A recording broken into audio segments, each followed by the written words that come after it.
Hey now, everybody. Yay! Hey. We're cool and stuff. We have a countdown, baby. Let's go. That was weird. What? I like it. I think it's cool. That means we're special. We have a countdown. Of course, everyone has that countdown. Hey, everybody. What's going on? It's so hot in this room. I like to take my pants off, but I can't do it unawkwardly at this point. Well, it would be awkward. Hey, Ishmir. Hi, everybody. Hi, everybody. Hi, everybody. Hi, everybody. Yes, indeed. All the things. We're going to talk about all the things. Every single one of those things. What do you know? Can you? That would be the Werther's influencer himself.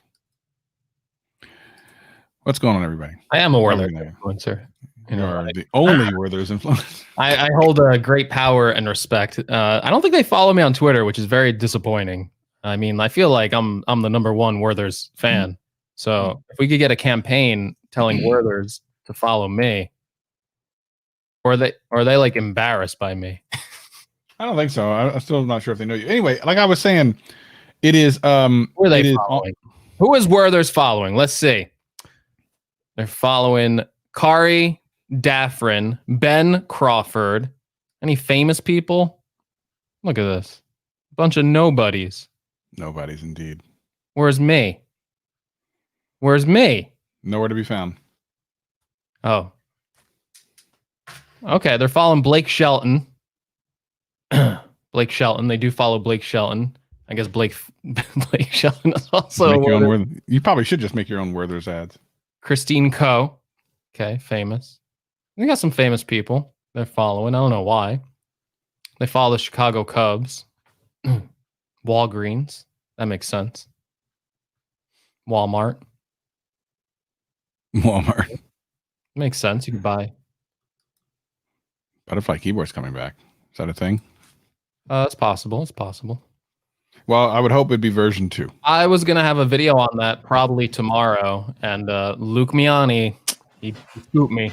Luke Miani. Cancel Luke Miani. Where is Luke Miani? What do you do? He scooped me. It's okay. I scooped him once. He scooped me once. So I think he scooped you more than once, didn't he? He scooped me a couple of times, yeah. But one time I scooped him. He was like, I'm doing this video tomorrow. And I'm like, gotcha. Bruh.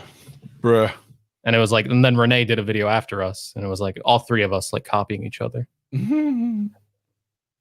Luke Miami. That's right. I'm tired. I'm so tired. What happened to me? I don't know, bro. I'm old. I'm broken. I'm busted. Rusted. All right. Let's see. Waiting for everyone to get here before we start the show. I don't know. But yeah, so my notes aren't synced on the website, which I don't understand. Is it because you can't see shared notes on the website? I don't know. I hate that. Oh, wait. Website. Oh, no, there it is. It finally synced. Oh, wait, that went away. Wait. Okay. What is happening? It was there. And then it literally just went away. What is going on with Apple Notes? Apple Notes, what just happened? How did it literally go from being on the screen to not being on the screen? What is... I need to get a Mac. I'm just on the website. Yeah, you need to solve this issue by getting a Mac. All right. You need a cheap Mac. Well, there's a rumored one that might be coming, so maybe you'll get that cheaper one. That $800 Mac. It's exciting. It's exciting. We talked about that. We're like, what are they going to do? So I guess we do have to talk about the butterfly keyboard then. Obvi. We don't have to talk about anything. So, as far as I'm concerned, we can end the show here and just go rest up for the rest of the night. That sounds like a great idea. I think so. I think we call it here. I think we gave the people, I think we entertained them enough. We gave them a good 4 minutes and 30 seconds plus a 30-second countdown. Yeah, I think that's good enough.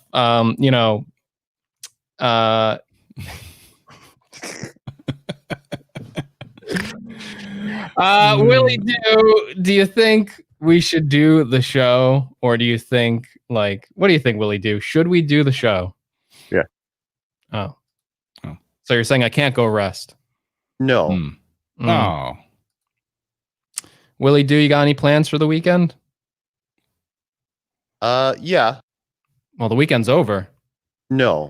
Oh, it's always the weekend over at Unbox Therapy headquarters, right? Yeah. What do you how This is where it just falls apart. But go ahead. how do you and Lou watch Gadget Cast? I know you're both, when you weren't on the show, how did you and Lou watch it together? Because you're big fans. Well, watch it in the shower. Yeah. Okay. That makes sense. That's what I would do. All right. Let's get this party started. All right, let me look at my A lot notes. of assumptions there. Yeah, I agree with Willie. I don't know if we can get started. There's a lot of assumptions there. Okay, so we're gonna go over TikTok being banned. Maybe we'll go over the Twitter hackers being caught. I have to pull up the article, which I can do that. iPhone delay, new iPad, money, Apple making money, and then I guess the butterfly. All right. All right, and then butterfly keyboard. I guess butterfly. So you should be able to see me making that addition. Yep, everyone wants the intro. Okay, well, I think it's probably about time for the real Gadget Cast, baby. Ready? Am I ready? I don't know. I think you better be ready. I got that set. And we got that set. Where's my intro? I got to get off the Willie Do page. Willie Do page.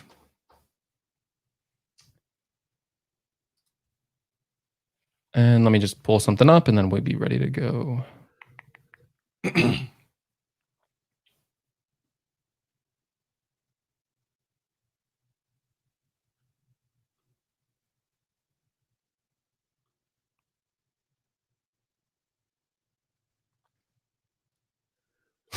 All right. I'm ready. All right, let's do it. No countdown. Just hit record. Oh yeah. 1. Wait, not 1. 3, 2, 1. Record.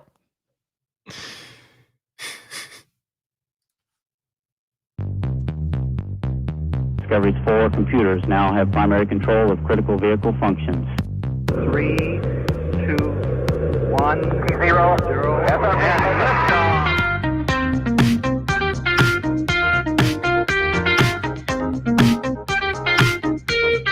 Hello, world, and welcome to the #1 space travel podcast, the Gadget Cast. My name is Gregory McFadden, joined by my matching hat co-host. Space travel. Oh, thank you, Willie Do. Matching hat co-host, Travis MCP. All right, everybody, what's going on? We are back for another Gadget Cast. Hope y'all are enjoying yourself. Welcome to everyone in the chat, and of course, everyone who's listening to the downloads across the universe. Yes, if you are listening to the downloads, you cannot see that Travis and I both have matching hats. This is our second pair of matching hats, actually, which is really weird. I got the other hat over here, which our good buddy Sean made us. Some of those Gadget Cast fans actually have that hat as well. It's a nice interchangeable. And then I won a Saturday Night Tech Fight. And one of my free prizes was a hat from Iconic Mods. And you got the same one. Like, Travis actually got it first, right? And he's like, I got that one and this one. I like them both. They look amazing. They are Gadget Cast certified, baby. Let's go. So go get one. These are actually really nice hats. They're both really nice hats, honestly. I like both of them for different reasons. They're both very different styles of hats. So it's nice to change them in and out. And but yeah, very excited to match Travis now. We look pretty legit. We are the Gadget Cast shills, as you know. Like we shill like no one else. Anything with the Gadget Cast logo, purple branding, we want it. Yes, and as a matter of fact, we've bought purple stuff that we haven't even barely used. I had the 3.5 millimeter jack in the purple one, and then I have my my Apple Watch purple band. So I haven't used it yet, but I will. I do want to address the chat. Sean Williams, saying, why do I look like a 12-year-old who's going to a little league game with his hat on? It's just, I'm so youthful. If you've never seen me before, I just exude youth. And I'm sorry, I'm not old like the rest of you guys, but I'm just young. I'm hip. I'm cool. I'm down with it. I'm on TikTok because I am cool. So that's a segue. That's the ultimate segue. Travis, we've been covering the TikTok saga for quite a bit now. I don't know why. Neither one of us really uses it, but yeah, we have been covering it. Well, except me, because I'm young and cool, like a lot of the TikTokers out there. I'm very young. I'm very cool. And I do understand the platform. I get all the dances. I get all the references. I get all the memes. I am the ultimate meme man. But TikTok, we've been talking about this idea of maybe it might get banned. And we've been covering that for I feel like a month now. And it looks like the saga gets stranger and stranger because what were we doing? Like a live stream on Amazon. And then all of a sudden the news came out that President Trump was just like, yeah, we're going to ban TikTok as soon as tomorrow. So we're going to do it. And it's Sunday as we record this. You're listening to this on the Monday if you're in the audio show. And he said he's going to ban it on Saturday. Well, Saturday has passed. Sunday is almost over. And it looks like the topic has just kind of went away. Now, there were some weird stories leading up to this. The first story that broke out that day, earlier in the day, was that Microsoft was actually in talks to buy TikTok, that the U.S. government was going to force a sale and have ByteDance is the parent company or something like that? They were going to force a sale, and Microsoft was very interested in buying TikTok. So that was the first story. I was like, that's really weird. I didn't know the US government had that kind of power. And would they even want to sell to Microsoft? And then of course, Trump got on and said, we don't want them to sell to Microsoft. We want to just ban them. And it's just like, whoa. That's a heavy jump right there. There's politics aside. I hope TikTok goes away. I don't understand it. And when I don't understand something, I want it to go away. No, that's not true. It is true, actually. But I actually want something that I can become hugely virally famous on. And all my friends are doing well on TikTok, and I never figured it out. So I want it to go away. Aside from that, there's a lot of interesting aspects to this. This is the only part of the political portion of it that I'm going to say. This is a dumb move by the president. Because here's the thing. You take an age group that would be apathetic to voting, and you've now given them an incredible reason to vote. Just going to throw that out there. You could have waited a couple months. I mean, it's already going to be rough for you. And if you could pull it off, that's less votes against you. Ne'er a TikToker is going to vote for you, but that's on you. That's on you. Anyway, having said that. To offer a counterpoint, a lot, like I said at the beginning of the show, TikTok is full of young, fresh faces. And I don't know if we're old enough to vote for the people that post. Listen, a lot of them aren't, but there are a lot of people that are of age. Because what do you got to be like 18? Is that the age now? Is that the age to vote? I don't know. Is it? Yes, 18 is the age. That's not that. There's a lot of 18. There's a lot of under 18, but there's a lot of 18-year-olds on there that would normally be apathetic. Old enough to serve, old enough to vote. That was the thing, right? Yeah, it's politics stuff aside. I mean, we're a tech show. I don't want to get into the politics of it. Yeah. There are concerns over TikTok. We've talked about them on the show before. Whether they're legitimate or not, we kind of don't know because, especially with this administration, they kind of say a lot of things, and it's kind of hard to really find out, is it actually a legitimate issue? Obviously, stuff like the Huawei ban and the U.S. not dealing with Huawei goes way back before the Trump administration. The Obama administration did that. So you can kind of see that two administrations have the same policy on something. So that's more likely to actually be a security concern, like actually giving internet infrastructure over to maybe a foreign power probably might not be the best idea in the long term. And then you have TikTok, which is a software app. It seems kind of harmless. It's just a lot of kids posting dance videos, a lot of creative videos and stuff like that. Very short. It seems harmless on the surface, but they do collect a lot of data on you. Now, to be fair, a lot of companies collect a lot of data on you. Google, YouTube, right? We're doing a live show on YouTube. They collect a tremendous amount of data on you. Facebook, everyone. So the only difference here is that TikTok is an entity, a Chinese corporation. That's where its origins are. Now, they claim that, they will never give information over to the Chinese government, that all their servers for US locations are either based in the US or in Singapore, and that even if the Chinese government said, hey, we want this data from the US side of things, they claim they would not give it over. Now, companies make a lot of claims. Companies lie to us all the time. So it's kind of hard to even, you can say that and it's nice, but that really shouldn't, like, here's my problem on it. I can go either way, right? I can say it's a security risk. Maybe we should be looking into this. Or I can go, it's harmless. Like, let the kids post whatever videos they want on it. But I feel like some people just have a very one-sided view. If you're posting on TikTok and stuff like that, you obviously like the platform a lot to the point where you don't want it to go away. And I see a lot of people going, well, I don't care about my data because these other companies have it. And just because it's a Chinese corporation, that's why you don't want my data going there. If it was a US corporation, it would be fine, which is true, by the way. If it was a US corporation, it would probably totally be fine. But you do have to understand that as much as we have problems with our own country, and there's a lot of problems going on right now in our country, you do have to understand that there's still, and I don't want to get political because, Chinese people aren't bad or anything like that, right? But you have to understand that the Chinese government is not like a nice thing, right? Like, it's not a democracy. It's kind of like a dictatorship. There's some really bad things going on in China with their position on Hong Kong. Hong Kong was supposed to have its independence for like a while, and they just basically came in and went, no. And they're already using that new law where they're extraditing people who are in Hong Kong, and they're putting new laws like you can't say anything bad about the Chinese national anthem or else you get arrested. Like, that's crazy. That is crazy. And then you also have, China's basically like making like concentration camps in their country. Like, it's not a country where you probably want all your data to be stored. And that's the real issue here. If the US is right that it's a security risk and that the information might go back to China, you probably don't want to be using this app.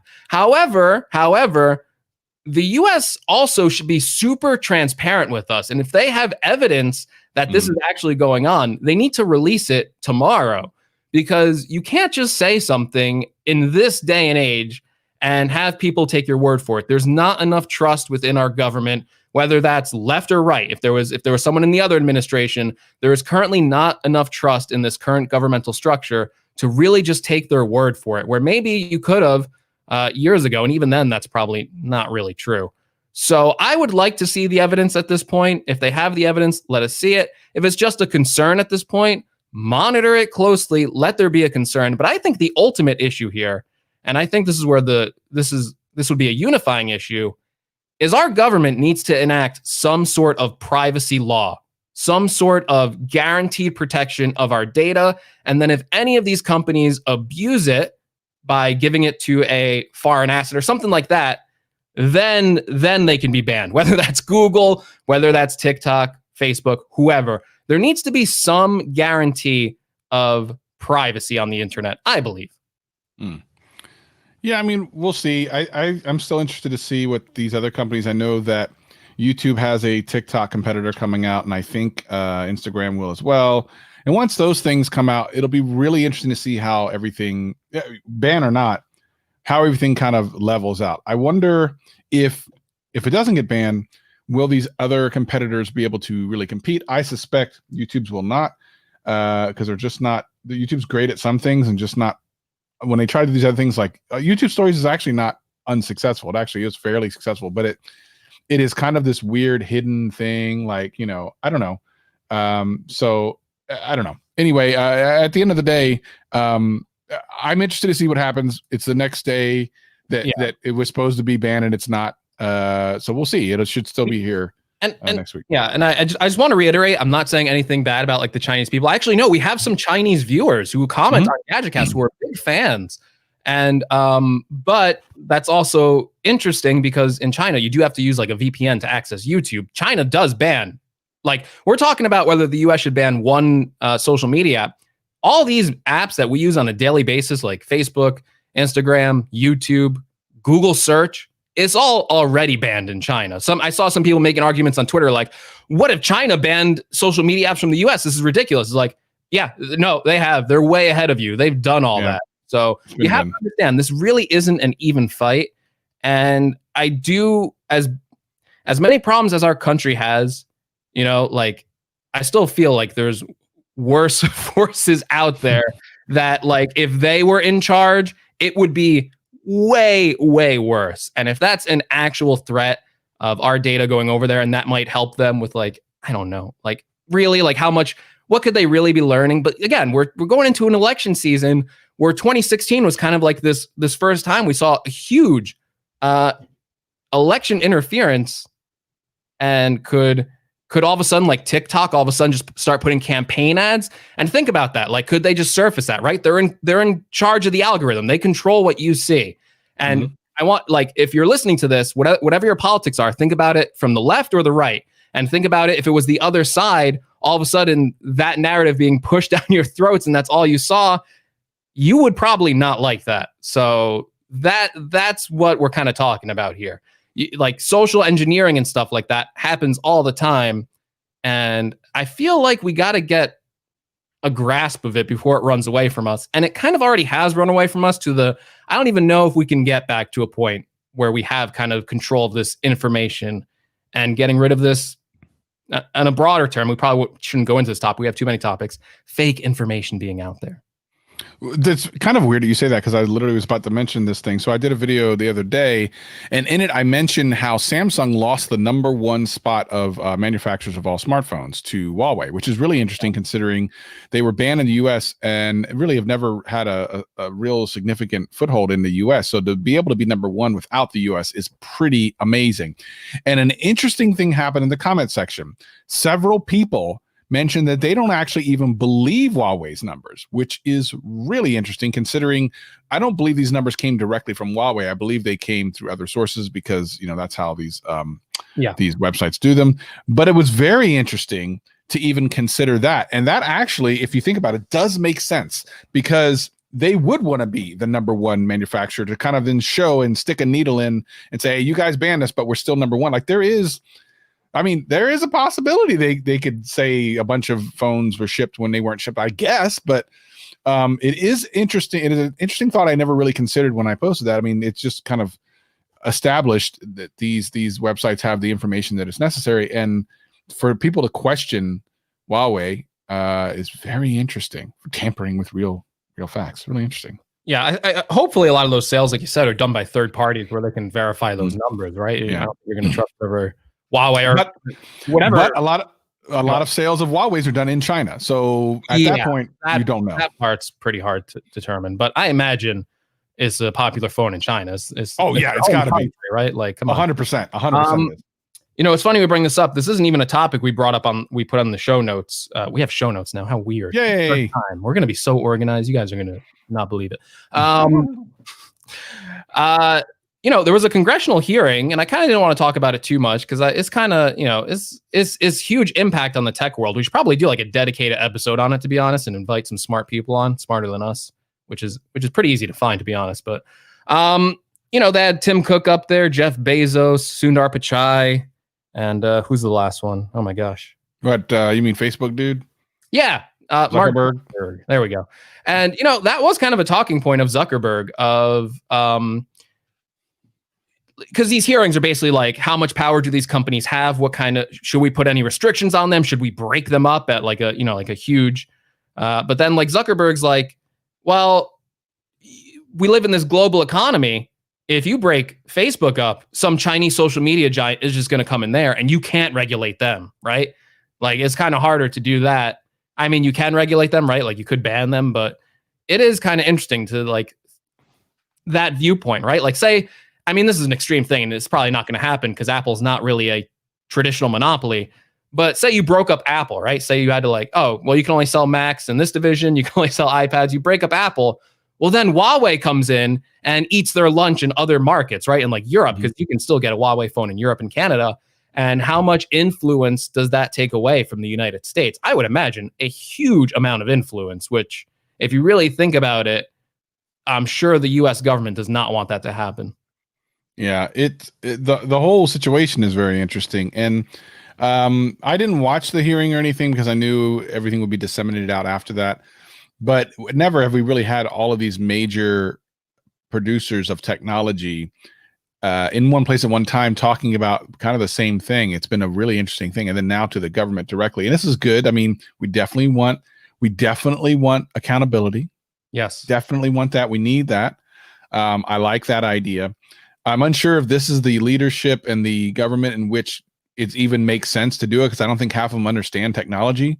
But, aside from that, we do need a little bit more transparency. The thing is, there's this funny thing, and I've been trying to actually shoot a video on this for a while because I can never catch. It's like a watched pot never boils. But you know how like you'll, and I've heard many a story, and I've had them myself, where you say something and then you open up your Facebook, Instagram, and all of a sudden there's ads for it. Every time I try to like catch this on camera, it never seems to work. So, but I'm going to. And we know it exists. We know it exists. It's that no one ever has it on camera, because you can always say, oh, well, I searched for it. Well, okay, we know that if you search for something, like all the things know about each other. It's weird, right? But there's always been this, I say it and I never looked before, and all of a sudden it's there. And you're always like, okay, are you sure you didn't search for it at one point? Because why would you say if you weren't searching? But so I'm trying to capture this. And I will one day, ladies and gentlemen, I will. Having said that, I think we need to figure out, and they need to be very transparent as to, because I think almost every single one of those companies at one time or another had some kind of weird like controversy about them either doing something they weren't supposed to be doing. They were, even Apple had some weird like privacy issues that they cleaned up or whatever. But there's been these weird instances where every single one of them that says we are all about privacy, like a week or so later, are getting owned on the internet about privacy and what they're doing with the information. So we'll see where it goes over the next couple of years. Yeah. You sound like one of those UFO hunters. You're like trying to seek the truth. I don't know if you're ever going to capture it. Maybe the conspiracy goes so deep, Travis, that every time you load up your camera, they're aware and they're like, don't show him the result we just heard him say. Probably. It might go that deep. Exactly.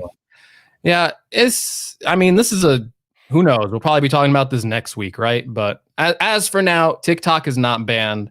But hey, if you make TikTok videos, and we know someone who does, Paul Grossclose, amazing TikTok creator, by the way. His skills are super impressive.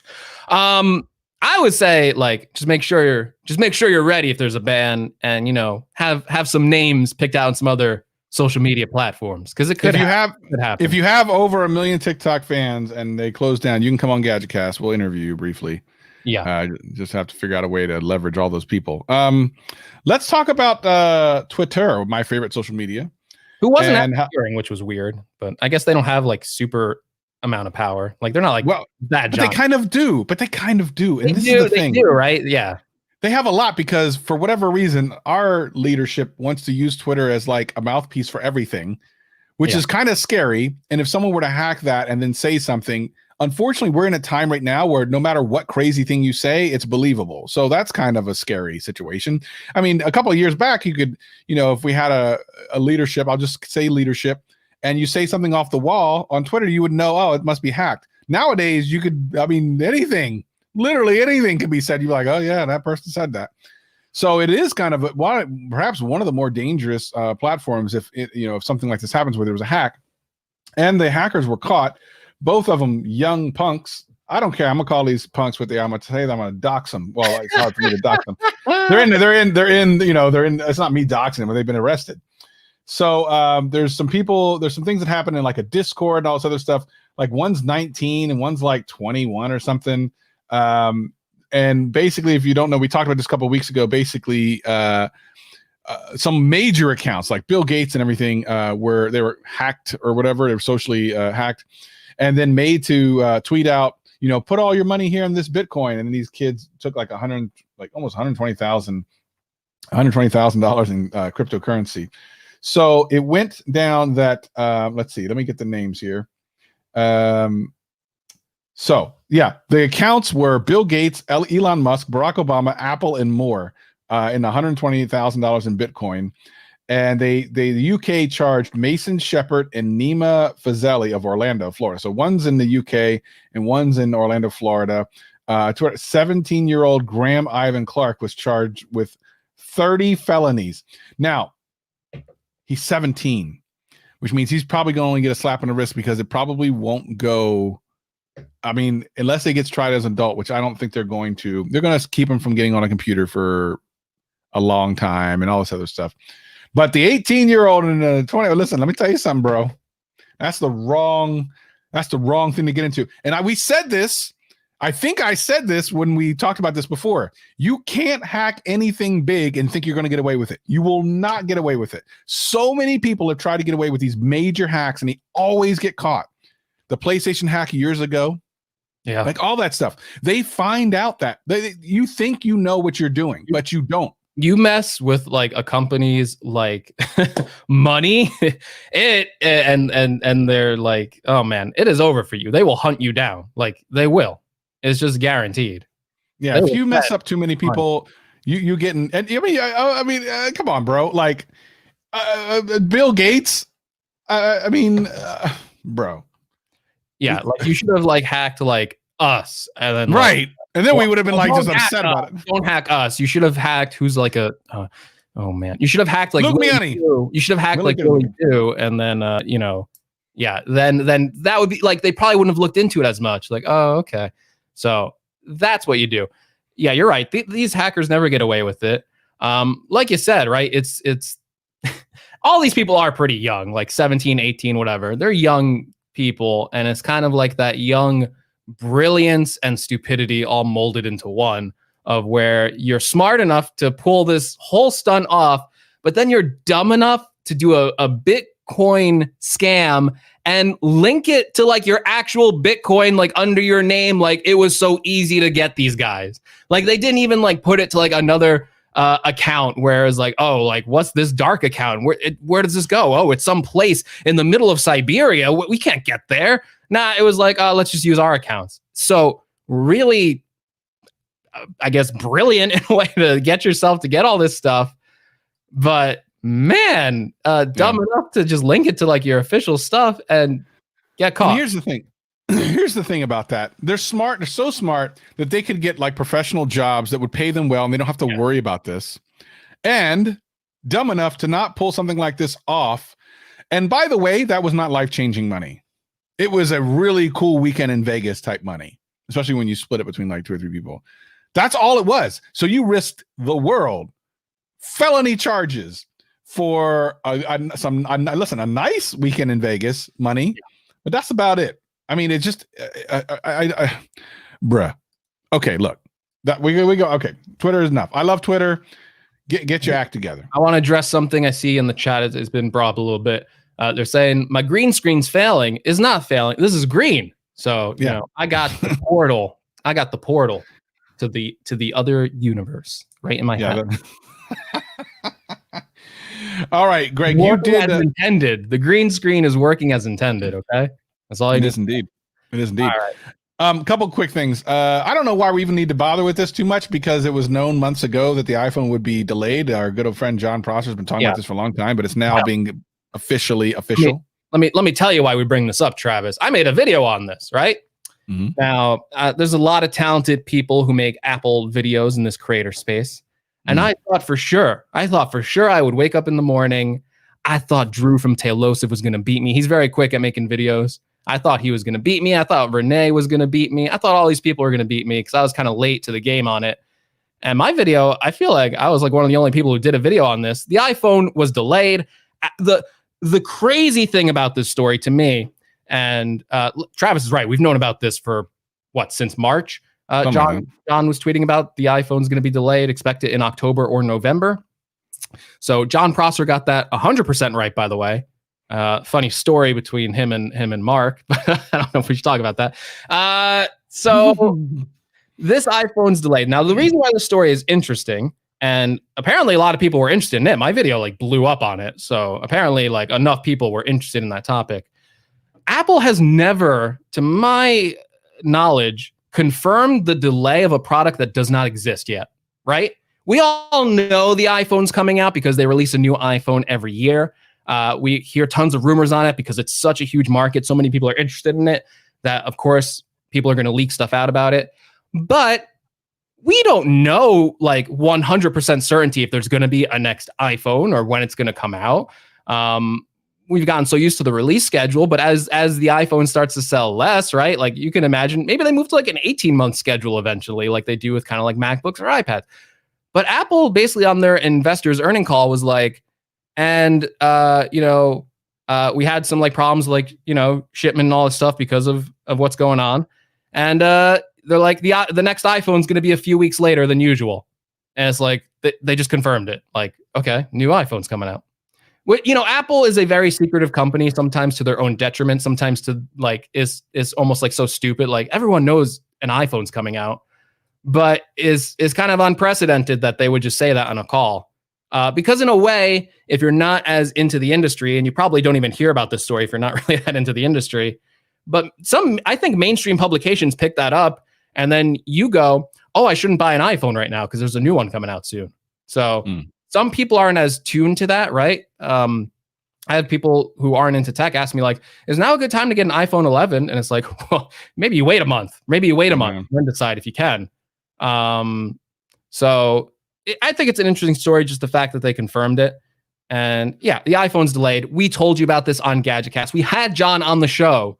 Go back and watch that episode. He says iPhone October, November timeframe. So credit to Prosser. When is he coming back? I don't know. I refuse to use my toilet until he comes back. I've been going out in the bushes outside because, it's just not the same using that toilet if there's no FPT to watch. It should be soon. By the way, hold on. Someone said in the chat that the GadgetCast code's not working for the Q10s. Now, the Q10s you can use the GadgetCast code on is only for the GadgetCast color. And then also, side note, I need to talk to Soundcore real quick and have them renew it. So by the middle of this week, it should be good. Sorry about that. I forgot. And plus, you need to do it for the right color. If you did it for the right color, it doesn't work. Don't buy it yet. Let me get the GadgetCast coupon code. Not pay full price for the Soundcore Q10s. We will get you a code. Yeah, we'll get you the code. The code will work, and the code will be GadgetCast. So you can just check periodically, and and that'll work. Don't buy. And FPT is supposed to be back this week. We've actually talked to John, and I know for sure it has to be back this week because he's going to shout out the winner from the MCP contest the week after. So he said he wanted to get a couple of episodes in. So I'm sure it'll be this week. Hopefully tomorrow, Monday. I feel like sometimes John has plans to come back, and even he doesn't truly fully know if he's coming back, right? Like I remember sometimes in the past, he's like, next week I return, and then like the week goes by, like, where's John? Yeah. We think he's coming back. We think he's coming back this week. Hopefully we're right about that, because I gotta tell you, I can't release a video without someone going, what happened to John? Every single video, every GadgetCast episode, everything we do, because we've tied in with this John Prosser. I make this promise to the GadgetCast audience. I probably shouldn't make this promise, to be honest with you. We will have John on the show. If he doesn't explain what he was doing during his videos, we're going to get you the answer. We're going to have him on the show. Yes. We're going to interview him about. We're going to leak it. We're going to be the first John Prosser leakers. Yeah, we're going to leak. We're going to, that could be a lucrative business for us. We'll just leak the Prosser info. By the way, did you see that text I sent you the other day where someone was talking about doing you never replied to it, so I thought it was kind of interesting. The person wanted to do an imitation of you. You saw that text, right? No. You didn't see the text I sent last night? Did you not get the text in our little group text from last night? So Noah Herman, I thought this was really funny. I even put a video out. How did you not see this text? I was randomly going through videos on YouTube, and I think his name's Noah Herman, does a bunch of tech videos. Yes. Yeah. And he did a video where he did imitations of different YouTubers. And in the comments section, someone said, I would have loved to have seen you do Lou from Unbox Therapy and Greg from Greg's Gadgets. And I put a video there, and then he goes, I thought maybe John. I said, Greg would be easy, but I think I was going to say John Prosser, but he probably wouldn't laugh about it. I don't know if he would be in the mood. So I sent you that. I'm surprised you didn't see that. No, I see it now. Oh, wow. And okay. I gotta look into this later. You got to watch it. Yeah. So you're you're internet famous, Greg. Congratulations. I don't want an impersonation done with me. Do not impersonate me. My lawyers will be in touch. It's funny that this guy brings it up, because I've been thinking about doing an impersonation of some of the other YouTubers too. So maybe I'm going to go toe to toe with him. If he impersonates me, I'm impersonating him. This is nuclear warfare. missiles will be fired on both sides. It'll be mutual destruction. So Noah, watch your back. If you're listening to this, I would not try that impersonation. It will not work out well for you. Yeah, I don't know if he's going to or not. He hasn't done another impersonation video. I think mainly honestly, he probably goes. He's like, "Who's Greg? Who?" That's what I was thinking he was going to say. That's what I was thinking he was going to say. But you know what? I mean, enough people were like, "Would be good. Can we get a Greg impersonation and then the one next one?" Maybe we'll see. Well, it could. I mean, it could happen. Is your one question go? So also in this Prosser leak, Prosser coming back. Yeah, Prosser's kind of back in a way. He's tweeting some leaks and stuff now again. He was really dark for a while now. It's funny how influential John Prosser is as a person. Because he did the thing where he took his profile picture and turned it completely black, like completely just like blacked himself out, right? And then I just see like so many accounts copying him, which I think is kind of lame, to be honest with you. I don't want to poke fun at anyone. Maybe there's a Gadget Cast listener who did this. I don't know, man. Like, be original. Like, you know, like don't copy the person who did that. I think John had a really funny idea for that. And then you just see like a bunch of copycats, which I just feel like is uncool, you know, like come up with your own thing. You know, yeah, that's just me. Anyway, he said a new iPad is also going to be coming out, which I think you're pretty excited about. And I saw we've been talking about these Apple leakers who are just, there's so many of them now. And I saw some rumblings today, which seem to be getting some traction. And I would love to ask John about this. And we could talk about it with this new iPad, because you were saying, why make this new iPad? What's the difference going to be from the 11-inch Pro, right? Because this is an iPad that I think is going to replace the iPad Air, not the budget iPad. Should be around like $500, $600-ish.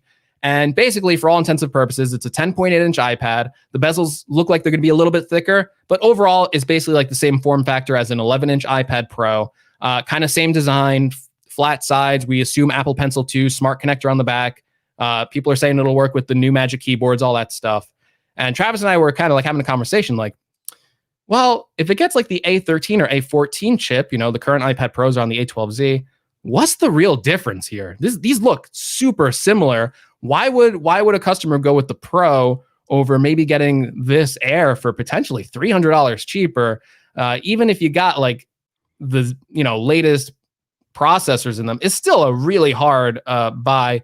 And we're saying like maybe cameras, but even, like people look at an iPad and they're like, don't give me good cameras. I don't care. Like that's the least of my worries. And there's even rumors that USB-C might be coming to this iPad, which Travis is kind of on the fence on. But again, that would just be another selling factor that the Pros would have before and now is not really there. So I think what I said to you, and I still kind of stand by this because it would be too confusing. I just don't see them doing USB-C on this and the newest processor. They could stay with the A12. Right. Well, but here's the problem. The Air has the A12. So if it's going to replace the Air, which is the assumption here, and that, by the way, that's an assumption. If it's going to the iPad Pro look and it is using an A12, what's the point of the Pro? Sure, you get the 120 hertz screen, but that's for like twice the money. Like the value proposition between those two becomes so blurry. Now, here's the thing. If they do it, cool. I'll probably cop one. I mean, especially if $500, I mean, they're lost, whatever. I just feel like whenever they've had the base level iPad, the processor's always been far enough behind to not cannibalize anything. This current version of regular iPad was the A10. The Air was A12, but it still had the look of the current level. Like it was far enough away from the Pro that it just made sense. There was this obvious ladder of difference. Now, I will tell you this now. If they do what you're saying, where they use the iPad Pro kind of design language, they use a USB-C, they use the newest processor, and they support the Apple Pencil 2, this is a new Apple altogether who's going for people's necks. That would be a scary proposition, because here's the thing. In the video I just did yesterday, and this is actually a subject we need to talk about, Apple is the only manufacturer of phones that actually grew in the last quarter. Yeah, they grew in every segment, not just the phones, but I mean, they grew in like wearables. That was crazy what they were able to do. Yeah. And I kind of marveled at how Apple was able to do this during a pandemic. Now, some aspects of that could be that helped, but one of Apple's largest ways that they sell things are in their Apple stores. It's like it's part of the experience. You go to the store. Now, it's not like people are afraid to buy things online. However, when you cut down one of the biggest value propositions of a company, which is be able to go into a store, look and feel and touch, talk to somebody, all that stuff, you take that out of the equation and still are the only one doing work. It is a very interesting thing. Most people think, and especially in my comment section, a lot of comments were, well, it's only in America. Well, no, they still have the number one selling phone. They're the only company to grow in the smartphone field. Like, everything about this is interesting. And probably most importantly, which I've mentioned in at least 2 videos, at least in America, which is probably going to be, when iPhones are less expensive in other places, even more so than now, there is a large bias from the kids that are in high school right now for iPhones, a large disturbing bias. If I am Samsung or any kind of Android manufacturer, you need to nip that in the bud immediately, because those will be the future buyers of tomorrow. Those are the future purchasers of smartphones in the future. And if their bias right now is 80% iPhone, which was the last thing that I read, there is a reckoning coming. Yes. I don't know. Yeah. And it's just the benefits of Apple being the only maker of the Apple phone and stuff like that, where they get to control the, whatever Apple ecosystem and get to control the features on it. And for developers and stuff like that, they only have to develop really for like one platform every year with a new chip in it. Whereas Android, you have all these different companies doing different things, different kind of riffs on Android, to the point where like you make like the Instagram app and you might go, oh, Instagram's on Android and it's on iPhone. Well, why are the kids picking iPhone over Android when they can get the same apps? Well, you go and launch the camera in Instagram on Android, and all of a sudden you're getting awful quality, because you know what? Instagram has to kind of make this more generic camera app because they don't know what camera you're using. You could be using a Pixel camera, you could be using a Samsung camera. So it's kind of harder to develop for that when there's actually different cameras with all their different algorithms. Travis talks all the time how he can load up Gcam on like the cheapest phone camera and get some pretty good pictures out of it. With Instagram and stuff like that, I think they have to take that all into consideration when they're making that app. So when you go to make a video in the Instagram app, which a lot of people do, all of a sudden, even if you have like the latest Android phone, it never looks as good as the iPhone. That's because when Apple releases these new iPhones, even though they're going to have like 4 different ones, all the main cameras are basically the same, to the point where Instagram can really capitalize on all that stuff. And it's so locked down and so controlled that you get a better picture quality, even though it's the same app, which is really weird to me. But I think a lot of people pick up on that, and especially the younger generation. Again, they're all making TikToks, they're all making Instagrams, all that stuff. Making Instagrams, wow. Now I do sound old. I'm not as fast as I thought. So that's definitely one of the considerations there. This quarter, going back to it, I do want to talk to you about this iPad stuff too. Now I forget to move on. But let me talk about this quarter first, because it's fresh in my head. The revenue changes, I do think, are largely because of this global shutdown pandemic. I don't know what next year or next quarter's revenues look like. Because the major growth here, and this is really strange. Now, Apple did come out with new MacBooks that fix the keyboard. People are trying to say maybe that was it. Like, there's a lot of pent up demand for that. They released some new iPads this year. We've been talking all about the $329 iPad, how great of a value it is now that it has Apple Pencil and Smart Connector. Really just an amazing value. And there's been like sales throughout the whole year for like $250. Like it must have sold a bunch. So they had new good products out this year. But Mac revenue being up 22% and iPad revenue being up 31% basically tells me that people all of a sudden used to go into an office every day. Then they weren't. And they were like, you need a laptop for home. Now, that goes for educators. That goes for people in business. That goes for almost everyone. Travis and I often refer to the Corona economy of taking weird effects. Like us as creators, Travis and I try and get a simple light and is jacked up $200 more than it should be because everyone's buying that light because they have to be on a video conference call. And all of a sudden they realize, oh my God, I look awful. Like I need a light. I need the cam link. I need cameras. So I mean, in the beginning of the pandemic, we're talking about the webcam shortage, and all of a sudden you could take this old C920 Logitech cam and get a $300 premium on it used. It's really weird. So I think a lot of people had to get a laptop either out of necessity or out of complete boredom. People will justify anything for comfort. People will go into debt for comfort. If you're home all day and you want to be entertained and you only have one family computer, let me tell you something. You're buying yourself a new iPad or a new computer so you don't have to share it with the rest of the family who is now all of a sudden home. If your kids were learning at school and all of a sudden now they're home and they need a laptop for school, you got to go buy it, right? You're not going to share the laptop you need for work. So there's all these things happening at once, which in a strange way, if you asked me before this earnings call, I would have said, of course, Apple's business is going to be down. It's a pandemic. We've talked about this on Gadgetcast before. I think we were both wrong. I think we both expected it to go down. How could it not? In reality, is a great quarter for them because people just had to buy it. It just wasn't a choice. It was a necessity. So I don't know. It'll be interesting to see what the next quarter looks like if that contracts a lot because everyone bought them now instead of the usual circumstances where purchases like that are usually more spaced out throughout the year. Or if that just kind of continues and keeps snowballing. I think Apple on the earnings call said they had like a shortage of Macs and iPads. Like they actually weren't expecting that much supply. So they actually weren't even able to sell as many as they possibly could because they had shortages on those things. I think for a while when we're on Amazon and stuff, we would notice like, hey, you can't get an iPad Air right now. You can't get the normal iPad. They were like out of stock for a couple of weeks. And I think stuff like that might have really affected them. Now, yeah, but anyway, all you got to know is Apple's making a boatload of money. They're stronger than ever, even in this economy, which should not be that strong.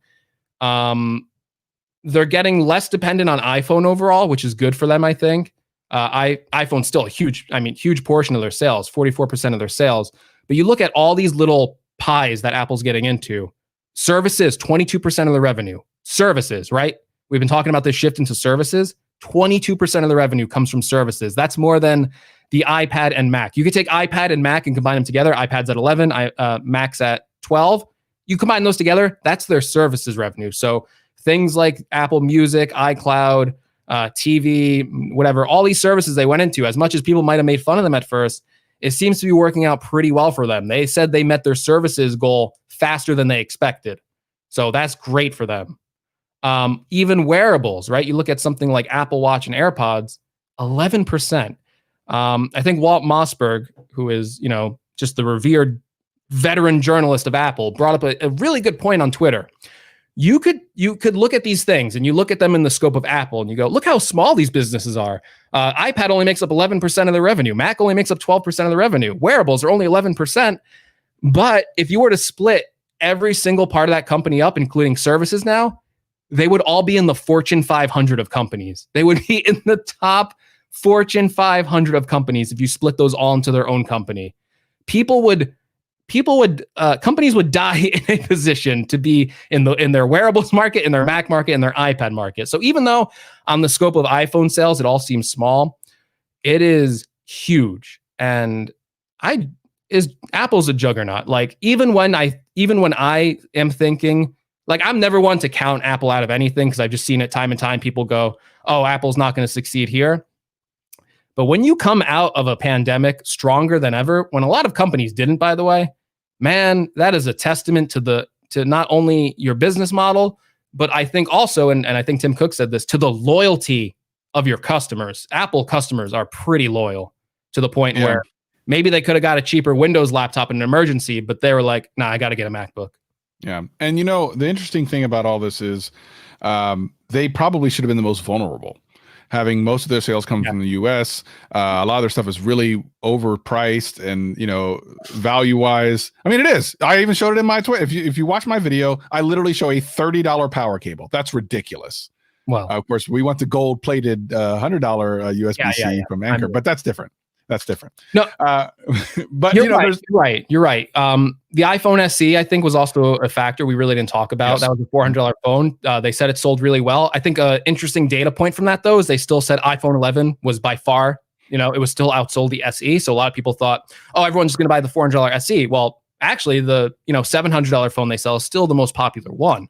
Mm. You brought up a great point before of hey, all their physical stores are basically shut down in the US. What a hit is that going to be to them? And I would have said that's going to be a major hit.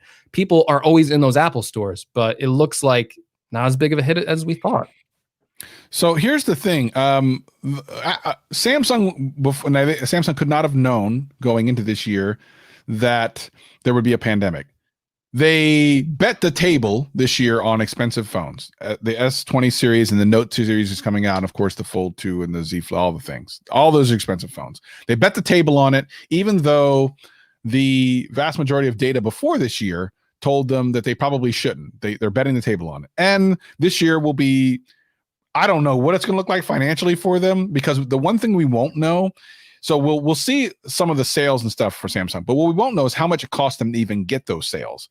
My guess is they're going to be hurting after 2020. Now, having said that, they bet the table on expensive. They are going to get some of my money for that Fold 2 if it looks anything like I've seen these renders on. That thing looks incredible. So my first Android phone, and probably only Android phone that I will purchase in 2020, will likely be the Fold 2, ladies and gentlemen. And it's just going to be a stupid amount of money, but I don't care. That's this week, by the way. So we'll probably save a lot of that Fold talk. We talk so much about the Fold and everything. We know Unpacked is this week. We'll probably talk about that more. It's rumored that not rumored, I guess Google kind of confirmed it. Pixel 4a is coming this week. We're going to talk more about that, I think, on next show, right? When the products are actually out. We speculated on them to death at this point. The point I just want to say, I'm probably going to get it. I'm probably going, because I'm buying nothing. Greg buying everything this year. Here's the problem with Samsung.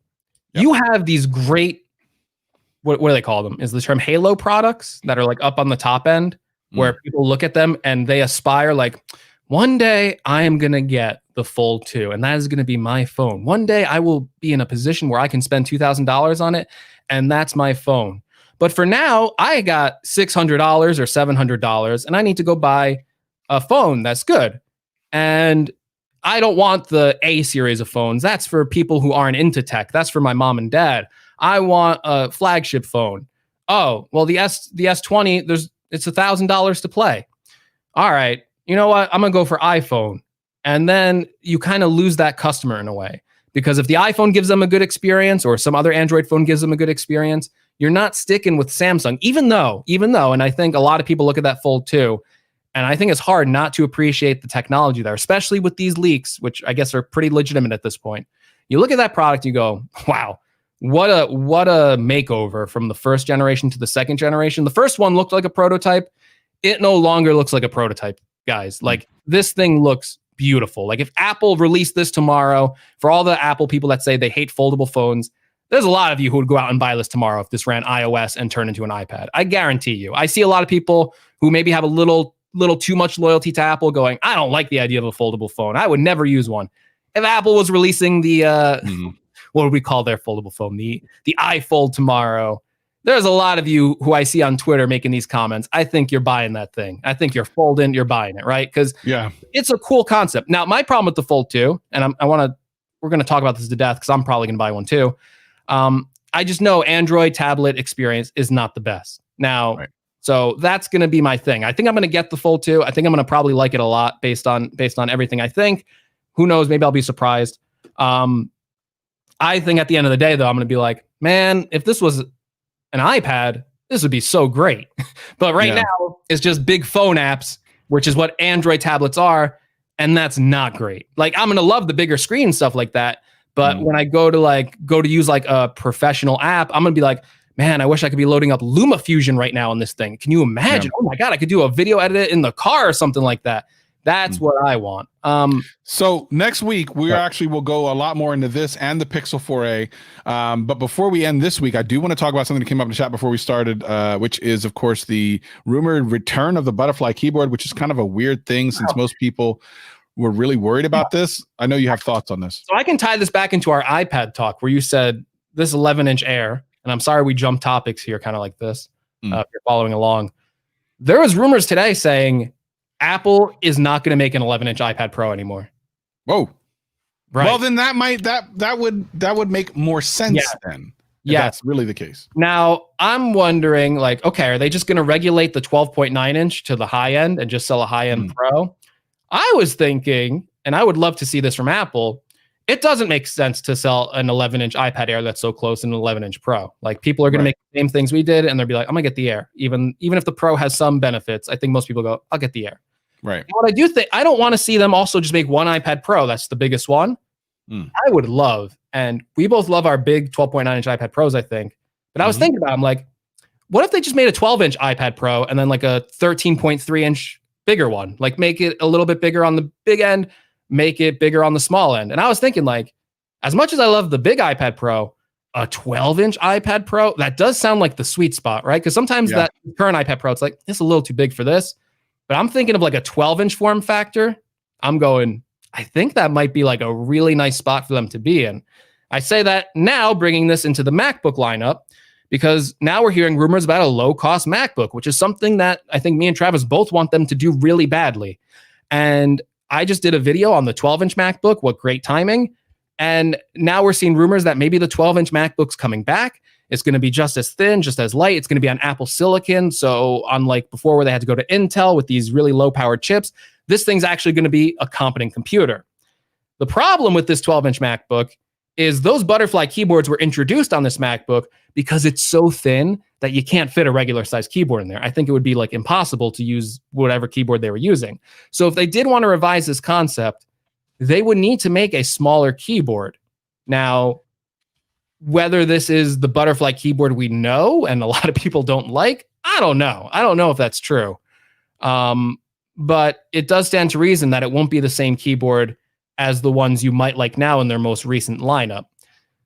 So if you want that small form factor, something has to give there. They have to make a smaller keyboard.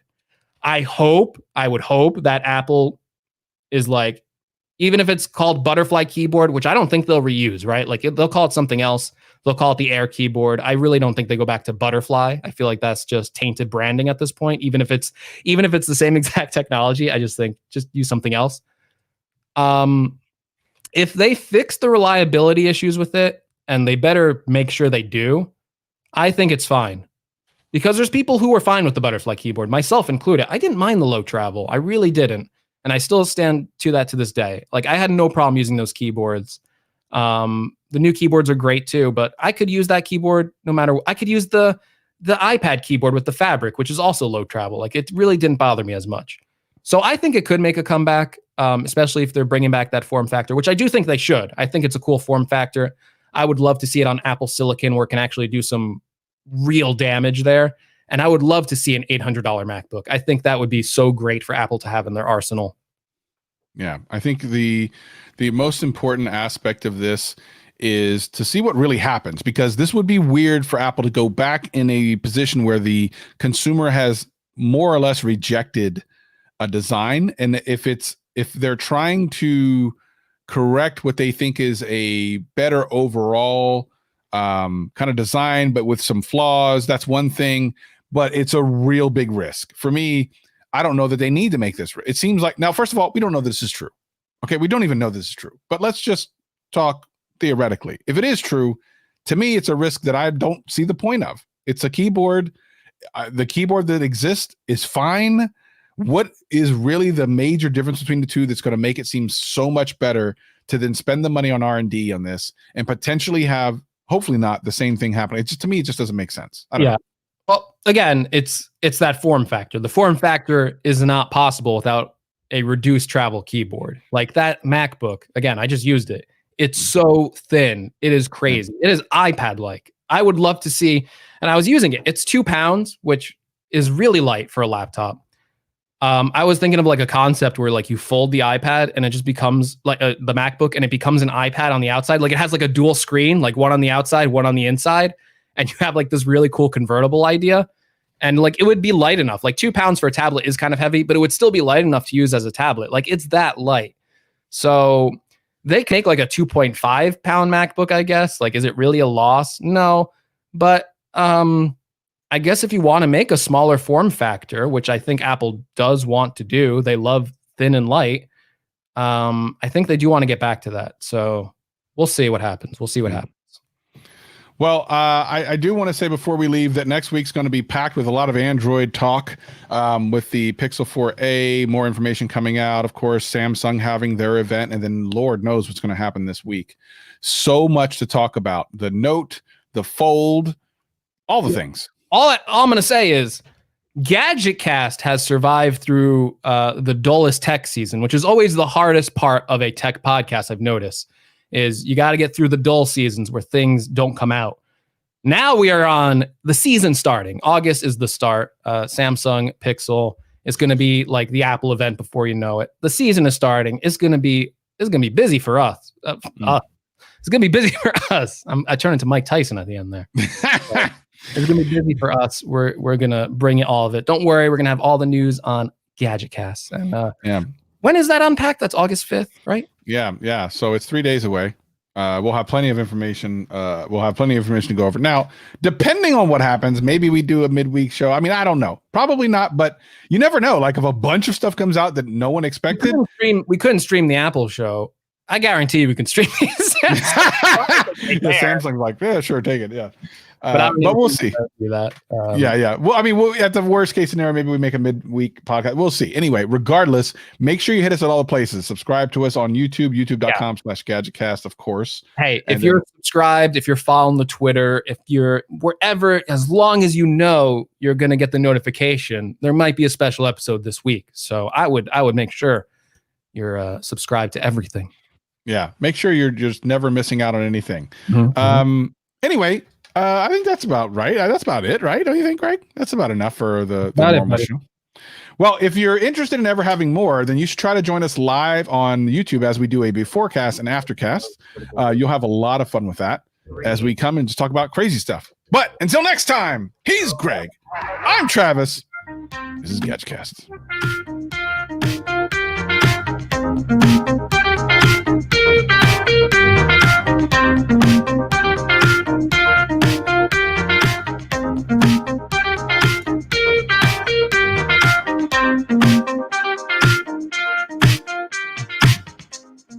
Nice to be in orbit.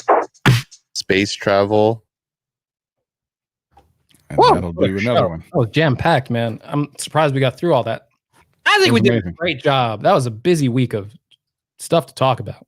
That's basically because we were excellent. We had some good discussions there. I was surprised even for us.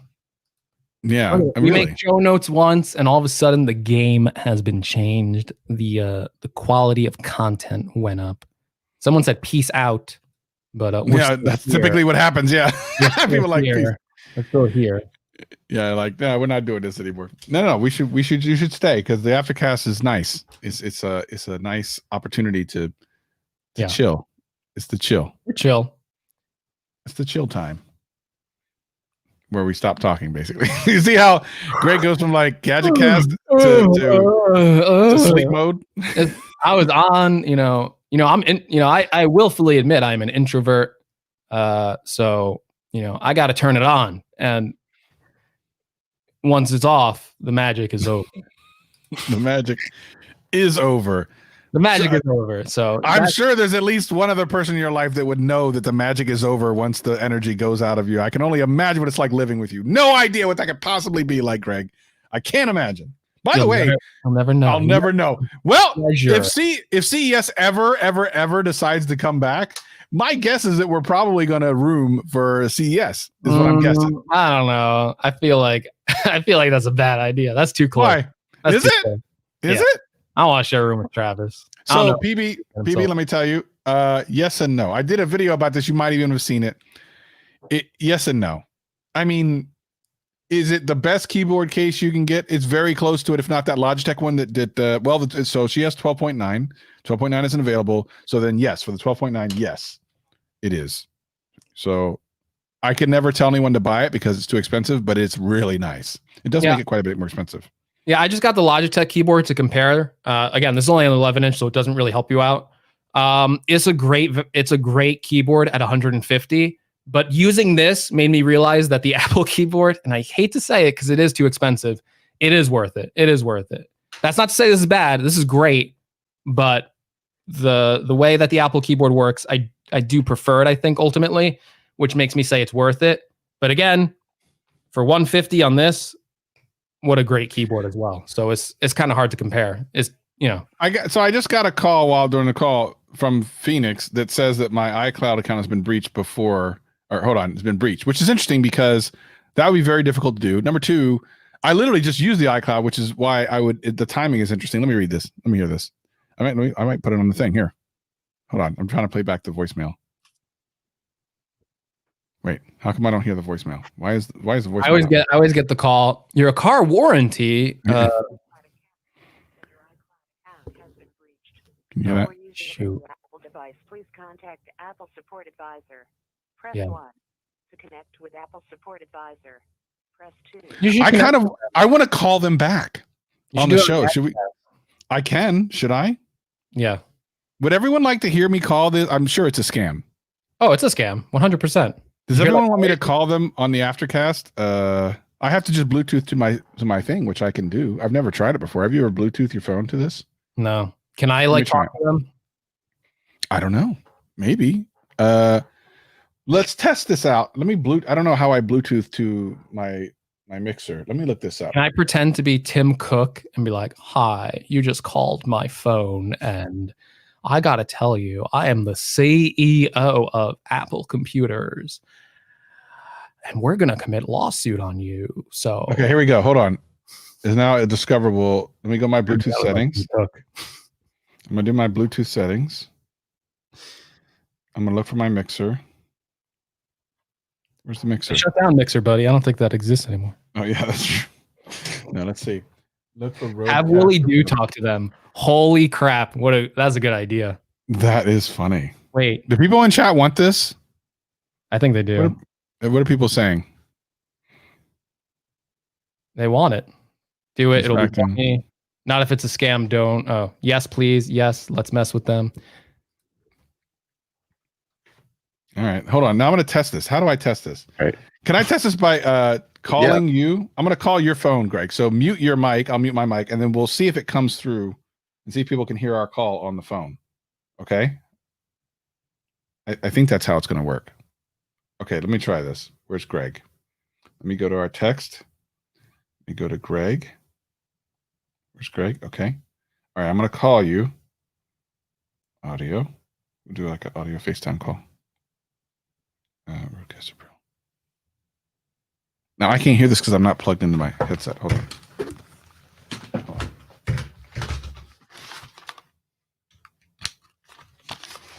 Hello? Hello? Gregory? Gregory? Hello? I can't hear you. Can you hear me? Gregory? Oh, I wait. can hear All right, you. sorry. Oh, there we go. Hello? Hello, hello. I can hear you. Can everyone Wait. hear him?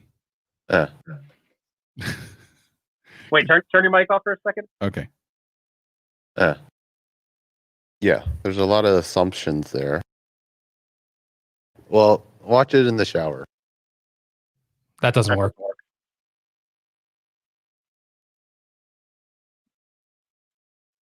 Hello. Hello. Hello. Keep your mic muted. Oh, I can hear me. So I can talk to the people. But I don't think Willie do can. Well, watch it in the shower. Yeah. Anyway.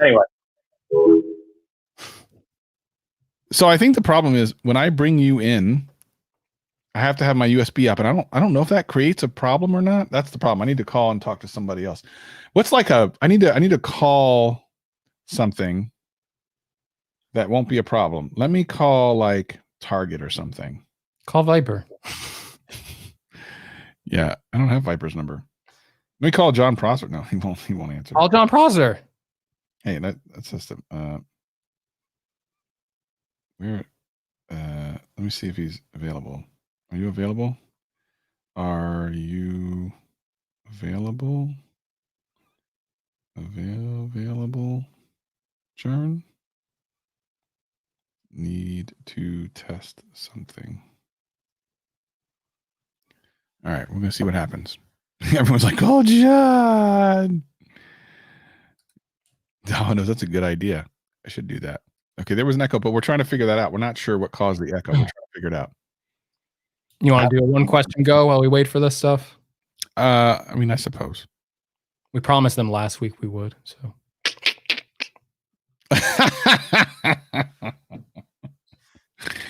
yeah, we could do that. Okay. Yeah. All right. Whatever. I mean, since you want to do that, copied. I'm gonna put it in the thing. Since people want to do. Okay. One question, but we gotta be good about this because I need to be able to try to test this phone R.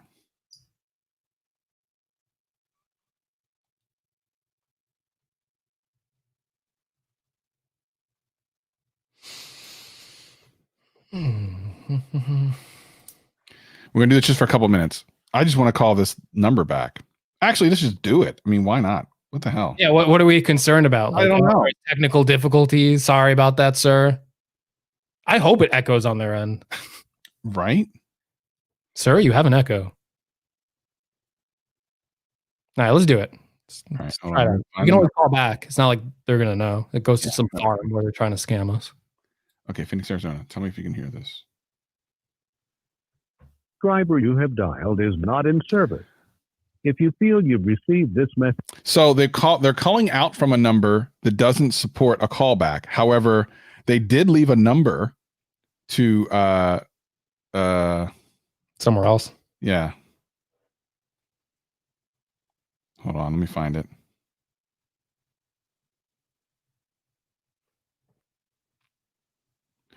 All right.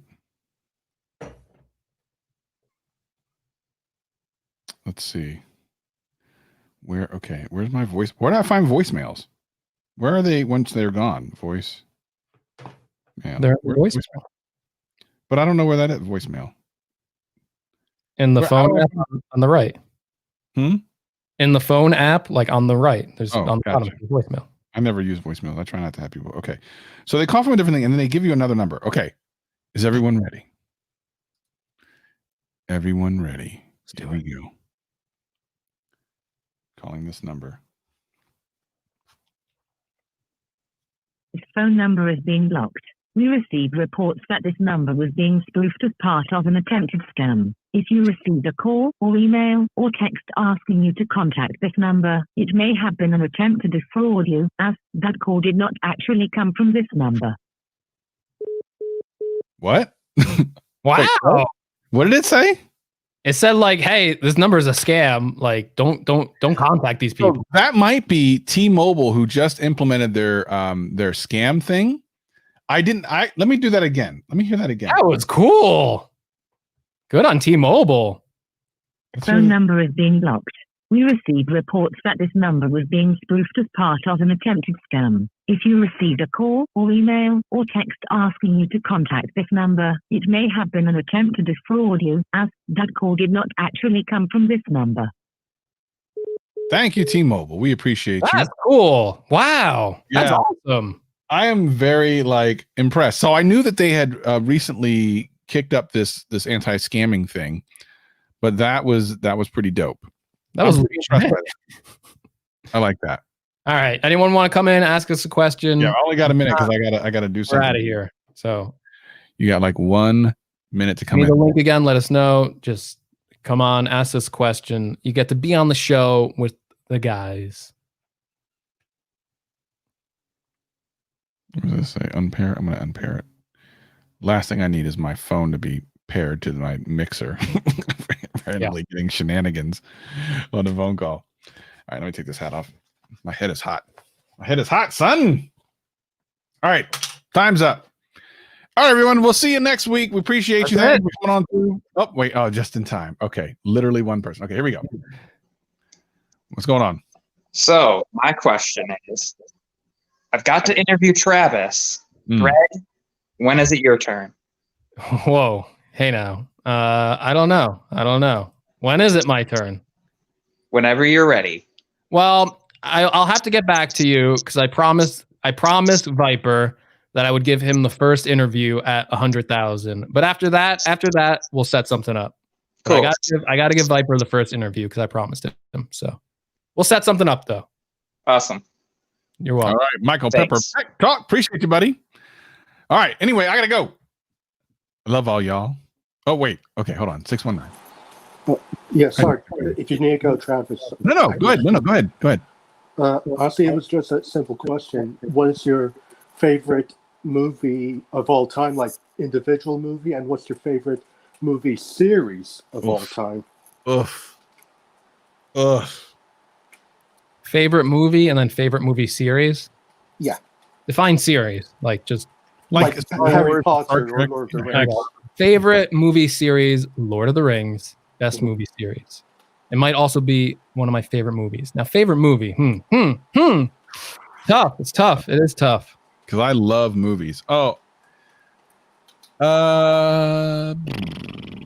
Maybe. So, like, I love the Matrix series and stuff like that. So, probably Matrix series. I love Star Wars series too. But I'm going to say Matrix series. And then, so that covers my Matrix. I don't have to say that's my favorite. I loved Tron, though. Loved Tron. I'm actually going to say, what's the, man, I don't know. This is a rough one because I love movies. I would say, and my answer might change because I'm trying to think, but favorite movie series is Lord of the Rings. I stand by that. Favorite movie? I'm going to either go, I'm going to have two. I'm going to cheat. I'm going to say, as a kid, I really liked Hook a lot. So that comes to mind. Hook, great movie. Peter Pan, Hook. So that's really good. And then The Shining. I'm a big Shining fan. So those are my two. All right. I really love the Batman series too. All right. I'm going to actually go for movie wise. Oh, I like The Protege too. I'm going to pick one that a lot of people probably haven't seen, and I highly recommend you to watch it if you get an opportunity. Christian Bale is in it. And the movie is called, I'm looking it up because I can't remember. Oh, Equilibrium. Loved it. Oh, cool. 619. What's yours? Sorry, before I answer, Travis, when you said favorite Batman series, which one did you mean exactly? The one with Bale. Oh, okay. Series with Bale, yeah. For me, my favorite movie series is Harry Potter. Love all the Harry Potter movies. And favorite solo movie, please don't judge me, but it's Titanic. I just loved Titanic so much, you know, and I still do to this day. It's a good movie. I actually like it too. I like it a lot. I mean, I'll be honest, it's a great movie. I think it's great. Now for me, favorite movie means ones I like to watch. And I don't necessarily acknowledge that my favorite movie is the best movie out there. That's almost like a totally different question for me. And Titanic might be up there with best movie, but it's not one of my favorites to watch for me personally. But yeah, we should do movie in a tweet. Movie cast. That'll be a separate episode for Gadget memberships next week when we finally get the ball on that. That's a good idea. Membership perk, movie cast, and we do a cast on movies. We bring you special events if we can go back to theaters. We can talk about new movies. That's actually a great idea, Greg. How smart you are. We will do these episodes of stuff that we've been talking about. I'm going to put that in the shared notes so we don't forget. We talked about the Star Wars episode. So yes, that's what's going to happen. If you sign up for a membership, you will be available to watch the members only live stream of the movie cast, which is going to be fun. So cool. Thanks so much, 619. Great question. 619, I got to say, impacting, I think, the very history and foundation of GadgetCast. So congrats to you, sir. Well done, my friend. Checks in the mail. So guys, just one quick last thing I really wanted to do just for you guys before you go. Okay, ready? If you smell what the cast is cooking. Appreciate you, 619. He's the man. He's the man. Appreciate you. Space travel. Listen, thank you so much for joining us. In the shower. He's gonna watch it in the shower. Thank you, everyone, for joining us. We'll see you next week. And please be safe and stay away from people.